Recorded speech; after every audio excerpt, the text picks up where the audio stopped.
ও এখনো যায় না আর ওর বাবার কবরে।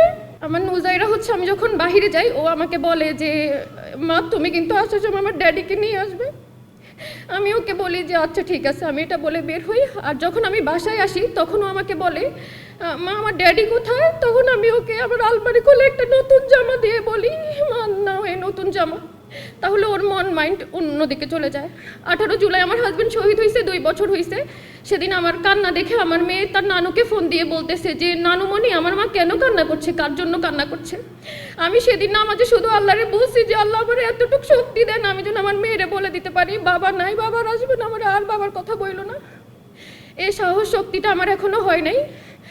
আমি আমার লাইফের এই কয় বছরে আমি একটা জায়গায় হচ্ছে আটকে গেছি যে 18 জুলাই আমি আমার হাজবেন্ডকে এত ডেকেও সেদিন ঢাকা মেডিকেল থেকে বের করে আমার মেয়ের কাছে এনে বলতে পারি নাই যে এই নাও তোমার বাবা। যেই মেয়েটা বাবার কোলে করে দাদু বাড়িতে যাইতো সেই মেয়েটা বাবাকে বক্সে করে আর সে সামনে বসে হচ্ছে ওর দাদুর বাড়ি তোর বাবাকে রেখে আসছে। ও এখনো যায় না আর ওর বাবার কবরে।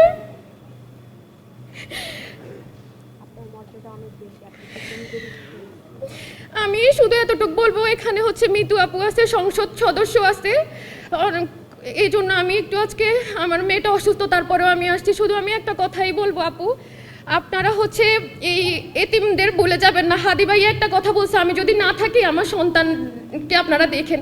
আমার হাজবেন্ড যদি বুঝতে পারতো যে ও থাকবে না চলে যাবে আপনাদের সবাই এটাই বলে যাইতো যে আমার নুজাইরাকে আপনারা দেখে রাখবেন এই বাংলাদেশের জন্য। আমি জীবন দিয়েছি, আমার সন্তানকে দেখবেন।